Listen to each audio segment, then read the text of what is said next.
¿Qué tal? Bienvenidos de nuevo a Mundo Legal, donde simplificamos lo complicado.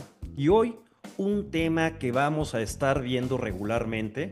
Finalmente todos los actos y hechos jurídicos están normados, no nos guste, y la inteligencia artificial en la urna no puede ser la excepción. Riesgos, beneficios y el vacío legal de las campañas en México.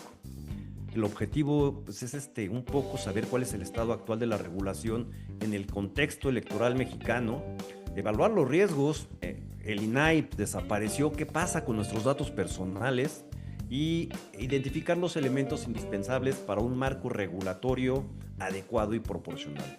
Para eso nos acompaña nuestro experto, el maestro Julio César Vega Gómez. Muchísimas gracias, Julio, por estar con nosotros.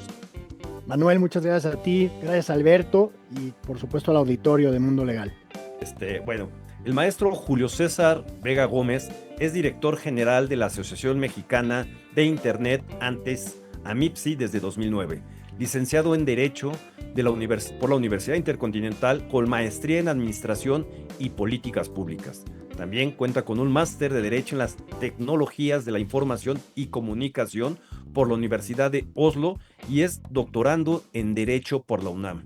Su trayectoria incluye haber sido subdirector de normatividad de comercio electrónico en la Secretaría de Economía y delegado de México ante el Grupo Directivo de Comercio Electrónico de APEC.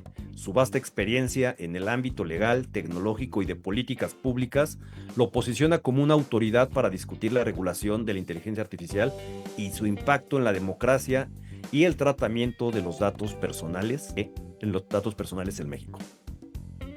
Mi querido maestro, pues no hay más que preguntarme, ¿cómo ves el panorama regulatorio y el contexto en general de la inteligencia artificial en nuestro país? Gracias, Manuel. Pues mira, actualmente no tenemos como tal una ley de inteligencia artificial, una ley, digamos, 360 que abarque todos los ámbitos y que sea transversal a la vida de cualquier ciudadano en este país. Sin embargo, tenemos algunos avances interesantes. Particularmente en el Senado tenemos la Comisión de Análisis, Seguimiento y Evaluación sobre Inteligencia Artificial, que creo que es muy importante mencionarla.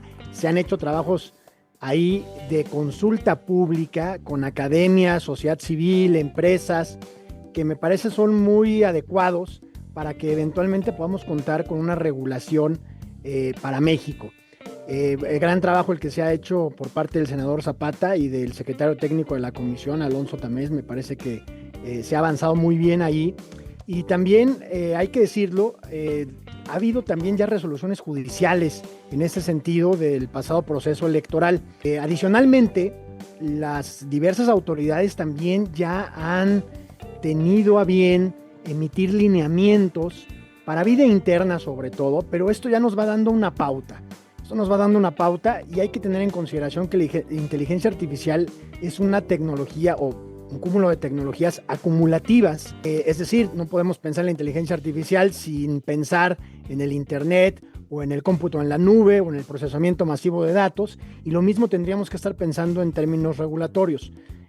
Hay que observar desde luego lo que tenemos ya en la Constitución, artículo sexto, el artículo 16, por supuesto el 41. Hay que también revisar la LEGIPE, la ley de partidos políticos, para hacer las adecuaciones que sean necesarias ahí.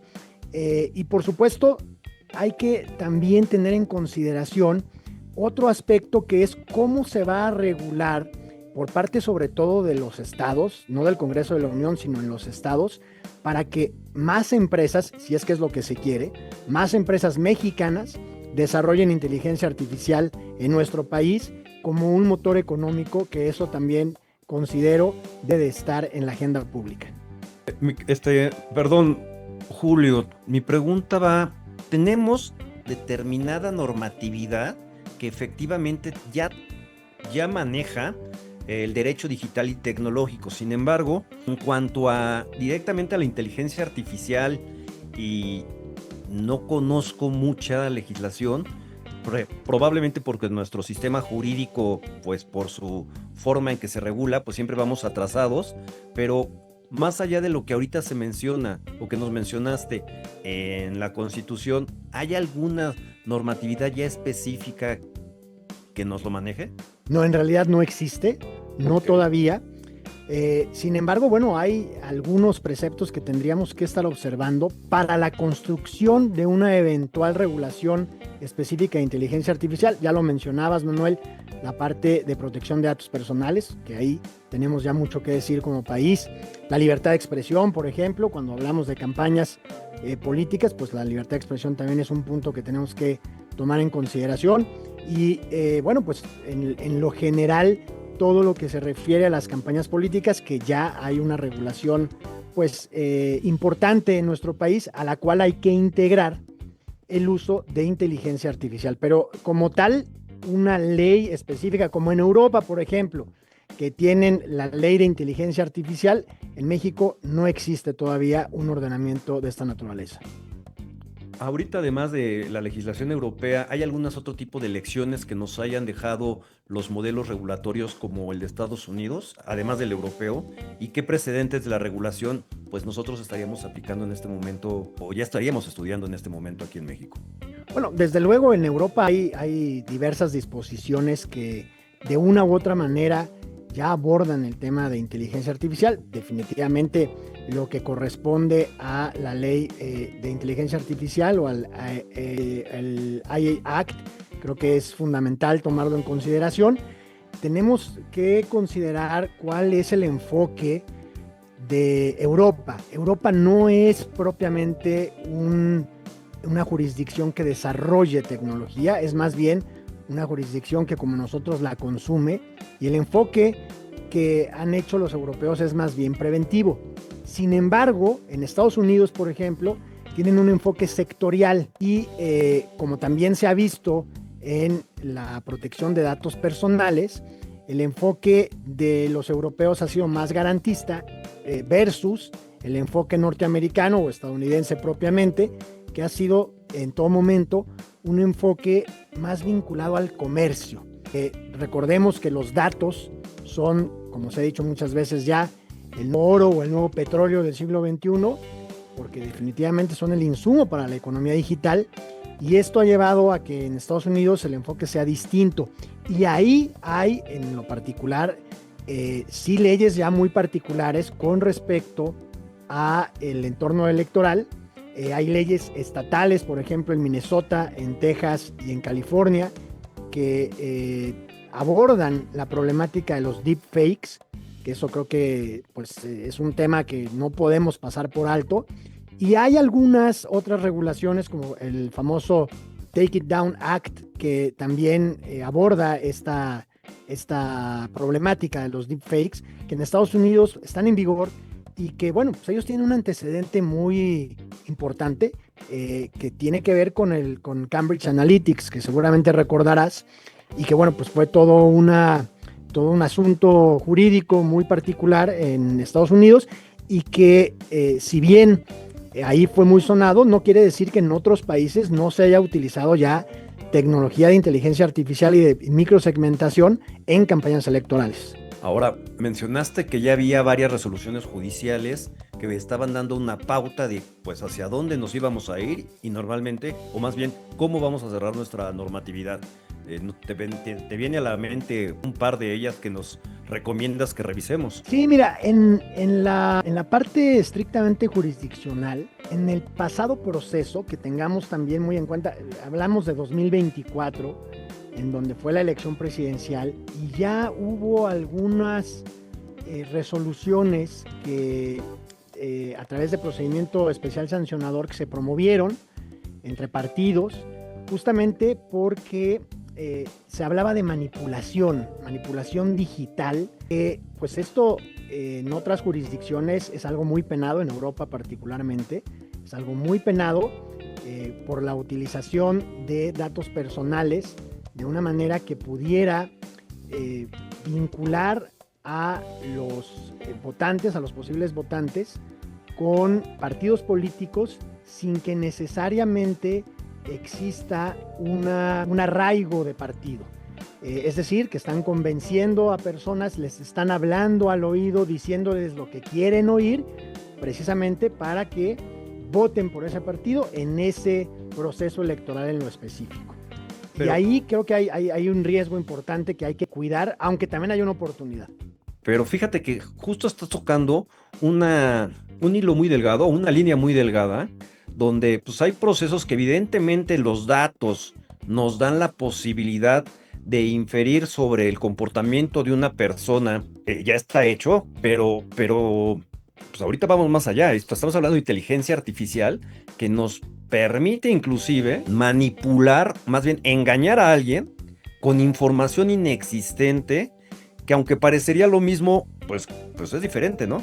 Yo sí puedo utilizar el conocimiento que tengo de ti para influirte en que actúes en una acción o dirección, pues la que a mí me conviene. Y si bien es moralmente, pues es un hecho que mientras no lo regulen más, se va a hacer.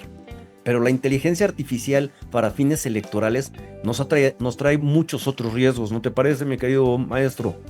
Sí, por supuesto, Manuel. Mira, en este punto definitivamente hay que tomar en consideración que la inteligencia artificial nos permite conocer más a profundidad al electorado. Entendamos una cosa aquí muy importante con respecto a lo que tenemos como quejas por parte de ciudadana. Hay encuestas de diversa índole y en diversos momentos de esa desvinculación que existe entre partidos políticos y ciudadanos. Los partidos políticos ya no representan a los ciudadanos, ni sus intereses, ni sus dolores, ni sus anhelos.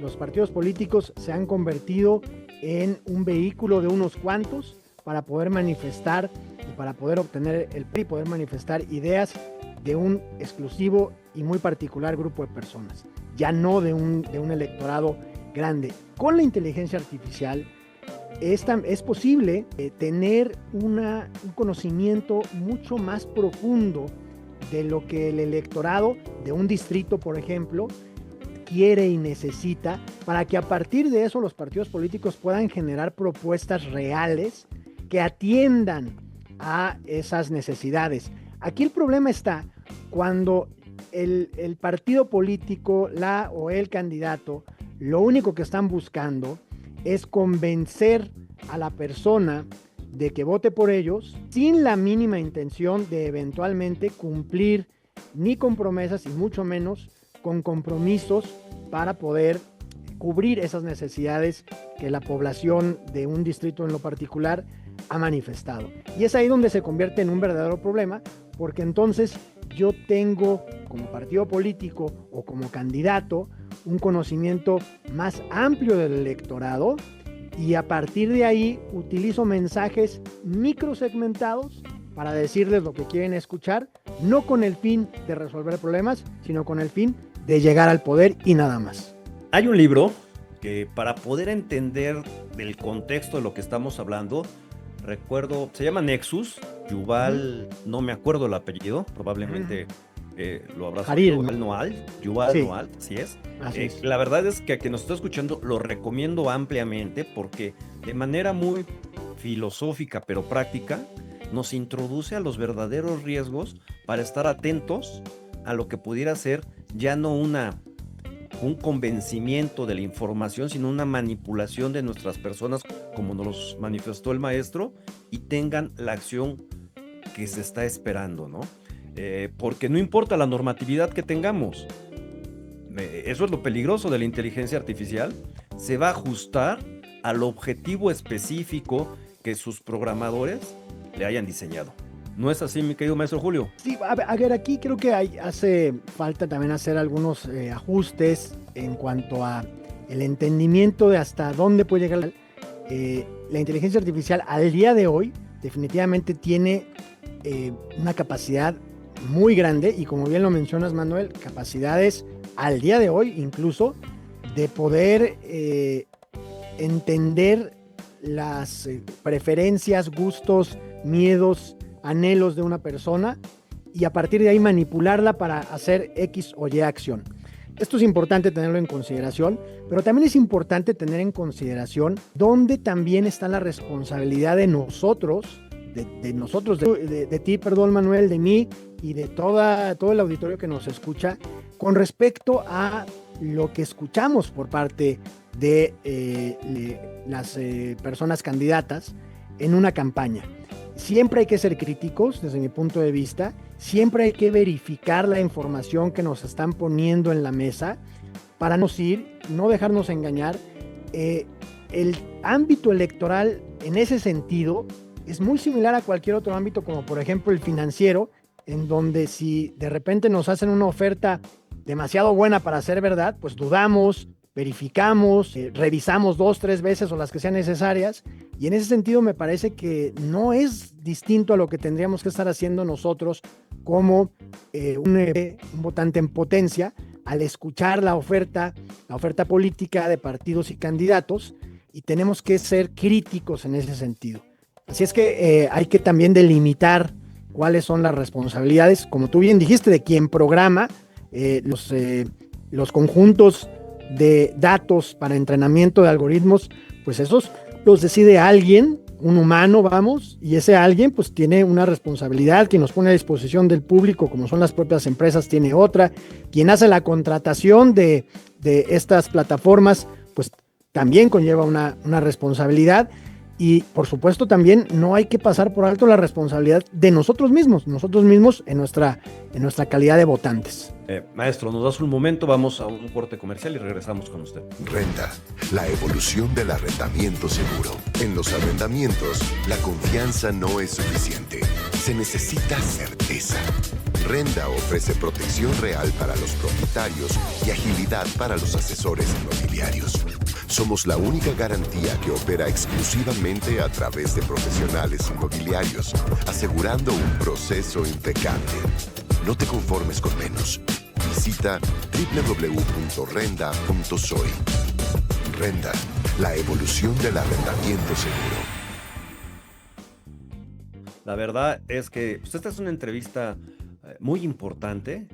Hablar de la inteligencia artificial en este momento no es algo trillado, ya no es un tema que nosotros podamos pasar de largo. Yo veo la legislación pues, bastante atorada, y justo aquí quisiera preguntarle al maestro Julio, ¿cuáles serían las responsabilidades que debería asumir realmente en este tema el Instituto Nacional Electoral y la Agencia de Transformación Digital y de Telecomunicaciones? Manuel, gracias. Esa pregunta es sumamente importante. Primero que nada, desde mi punto de vista, hay que mencionar que el Instituto Nacional Electoral debe de permanecer como un organismo autónomo, garante de los procesos electorales, y por consiguiente tendría que ser este órgano, este instituto, la autoridad responsable para determinar cómo los partidos políticos y los proveedores de estos partidos políticos deberían de usar la inteligencia artificial. Esto también basado en los riesgos, que esto también me parece que es sumamente importante. No todo el uso de inteligencia artificial conlleva los mismos riesgos, y es ahí donde me parece que tenemos que ser muy puntuales, ¿no? Hay que tener muy en mente los conceptos clave de sistemas de inteligencia artificial, la regulación, como te decía, basada en riesgo, la transparencia y la explicabilidad de cómo se llega a los resultados que se llega, cualquiera que estos sean, y por supuesto lo que ya mencionábamos, la responsabilidad. ¿Quién es responsable y por qué? Y el instituto tiene que seguir siendo ese instituto garante y quien determine cuáles son las reglas del juego, aunque desde luego esto tendrá que pasar por el Congreso de la Unión para que a partir de ahí se establezcan las reglas específicas dentro de los ordenamientos existentes, o bien, si fuera el caso, crear uno nuevo específico para la inteligencia artificial. Pero me parece que la LEGIPE y la Ley de Partidos Políticos pueden ser esos vehículos para incorporar el uso de inteligencia artificial ahí. Ahora, me preguntabas de la agencia. La Agencia de Transformación Digital y Telecomunicaciones, recordemos, es una agencia nueva, dependiente del Ejecutivo Federal, y tiene capacidades transversales. Hay quien le ha llamado la superagencia, porque también tiene vinculación con los estados, y pues en la parte electoral, en el reglamento de la agencia, se le dan atribuciones para también vincularse con el ámbito electoral. Y como hemos visto en este proceso que hoy día estamos viviendo de consultas sobre una nueva regulación electoral, una nueva etapa electoral para nuestro país, pues la agencia es parte de este grupo que está haciendo las consultas. Hay que estar muy atentos hasta dónde debe llegar la agencia. Desde mi punto de vista y en materia electoral, la agencia no tendría que tener injerencia porque, como lo mencioné, pertenece y depende y responde a el Ejecutivo Federal. No es una agencia autónoma, no es una agencia privada y en realidad lo que está al nivel de una Secretaría de Estado. Es ahí donde, en todo caso, para cuestiones específicas o estrictamente técnicas, es que debería de tener una intervención coadyuvante, una intervención en la cual pudiera asistir, en todo caso, al instituto, pero hasta ahí. El órgano garante tendría que seguir siendo el INE, sin lugar a duda. Pues la verdad es que es súper interesante ese tema. No estoy seguro que haya sido una fake news, pero te lo voy a preguntar.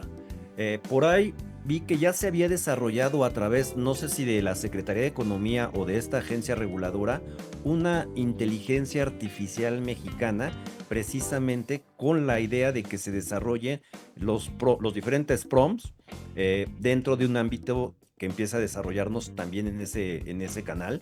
Y pues si depende de una de nuestras instituciones, probablemente pues podría orillarse a los partidos políticos y a todos ellos que requieran o que quieran participar en el tema electoral, a que utilicen o que por lo menos a través de esta inteligencia artificial mexicana desarrollen sus propuestas para poder supervisar cuál es la forma en que están preparando sus algoritmos y no lo dejemos pues en un concierto de los lenguajes internacionales donde pues si no corresponde a nuestros intereses podemos vernos minimizados o fuertemente afectados, aunque no sea la intención. Definitivamente podemos ser parte del sesgo. Efectivamente yo también escuché, también leí y me parece que efectivamente también no es una fake news, así se anunció que desde el gobierno federal, desde la agencia, se va a trabajar en un modelo de lenguaje largo mexicano. Hay que decir que ya hay modelos de lenguaje largo mexicanos desarrollados por empresas que justamente lo que están procurando es un entendimiento a través del propio entrenamiento de los algoritmos del ecosistema mexicano, la idiosincrasia mexicana y lo que finalmente nosotros como tal requerimos. Y como bien dijiste también, pues no depender y no ser parte únicamente a nivel espectador, diría yo, de lo que ya están haciendo los modelos de lenguaje largo extranjeros. Me parece que es una buena noticia. También hay que ser muy cautos en cómo se desarrolla este modelo de lenguaje largo anunciado desde el gobierno federal, que sea transparente, que sea también específico y muy claro cuáles van a ser los fines. Entendamos que la agencia hoy día ya tiene información pues de todo lo que se genera a nivel federal, ya tiene información, hablábamos de datos personales, ya tiene información de los ciudadanos en sus diferentes esferas, desde el ámbito civil, desde el ámbito mercantil, incluso a partir del próximo año. Recordemos el artículo 30B del Código Fiscal de la Federación, recientemente aprobado en el Congreso, en donde ya se le permite al SAT, en coadyuvancia con la agencia, tener una vigilancia permanente y en tiempo real de las plataformas digitales. ¿Qué te quiero decir con esto? Que existe ya un encauzamiento de toda la información que se genera desde el ámbito público y ahora también del privado a el gobierno federal, con un punto que a mí me parece crítico, que es la falta de contrapesos a través del extinto INAI, que solía ser el órgano garante justamente para la protección de datos personales en posesión de los particulares y de los sujetos obligados. Hoy ya no la tenemos, hoy día eso también ya está regulado desde el propio Ejecutivo Federal, volviéndose juez y parte. Ahí hay que tener mucho cuidado como ciudadanos, ser muy críticos y observar muy bien lo que se quiere hacer. Con eso, la frontera del procesamiento de estos datos y la obtención de información entre el Ejecutivo Federal y eventualmente una entidad ajena al propio Ejecutivo Federal, pues es delicada. Si le sumamos además que hemos visto diferentes hackeos que han tenido instituciones mexicanas como el propio SAT, el IMSS, el Infonavit, pues entonces estos datos, ¿dónde van a quedar? ¿Quién los va a trabajar? ¿Y quién va a responder cuando haya vulnerabilidades en perjuicio del ciudadano? Bueno, la verdad es que este es un tema recurrente y muy amplio. Sin embargo, creo que pudimos abrir boca y seguramente si nos das oportunidad te seguiremos invitando en algún otro momento al estudio, porque pues podemos irnos hacia cualquier tema, ¿no? Ahorita tocamos el electoral, pues porque es un asunto que nos concierne ya muy próximo y queríamos ver desde ahí qué estaba ocurriendo, qué estaba haciendo la autoridad, qué estaban haciendo las entidades que están inmersas en todos estos temas. A mí me da mucha tranquilidad, cualquier cosa que es electrónica, así la hagan mal, va a haber una huella y eventualmente nos vamos a dar cuenta. Pero ya para cerrar, mi querido maestro, ¿cuál sería tu mensaje final para nuestra audiencia con respecto a la inteligencia artificial en temas electorales? Bien, gracias Manuel. Mira, al día de hoy podemos estar viendo esto de las campañas como algo lejano, algo que va a suceder nuevamente en 2027. Sin embargo, no es así. Hay que recordar que hoy día se está en el proceso, estamos todos en el proceso de la constitución de nuevos partidos políticos. Eso está sucediendo ahora. Y estos nuevos partidos políticos, que hoy día son asociaciones, todavía no alcanzan ese rango de partido político, pues están en busca de realización de asambleas, 200 como mínimo si son distritales, 20 como mínimo si son estatales, y también están buscando la afiliación, que son un poco más de 256,000 afiliados los que se requieren para poderse constituir como partido político. Ahí me parece que estas nuevas manifestaciones, como por ejemplo, lo pongo nada más como ejemplo porque son de las que han avanzado más y de las que más se han oído, somos MX, pues han hecho una labor interesante para poder finalmente atraer a personas que se afilien y personas que se unan a ese movimiento. Y el uso de inteligencia artificial para estas asociaciones y para los ciudadanos en términos generales puede ser una gran ventaja, una ventaja positiva para que nazca una nueva manifestación, Somos MX o cualquier otra de las que están ahí pendientes, para que eventualmente nazcan entendiendo lo que necesita la población, entendiendo lo que necesitan los votantes y sean partidos, un nuevo nacimiento, un nuevo amanecer, vamos, de los partidos políticos, sean partidos que desde su origen entiendan y escuchen a los ciudadanos. Ahí me parece que la inteligencia artificial puede jugar un rol muy particular como bisagra entre lo que un movimiento político junto con lo que los ciudadanos necesitan. Hay que observar cómo evoluciona esta parte de la constitución de partidos políticos. Pues gracias, con esto nos vamos el día de hoy. Esto es Mundo Legal, donde simplificamos lo complicado. Hasta la próxima.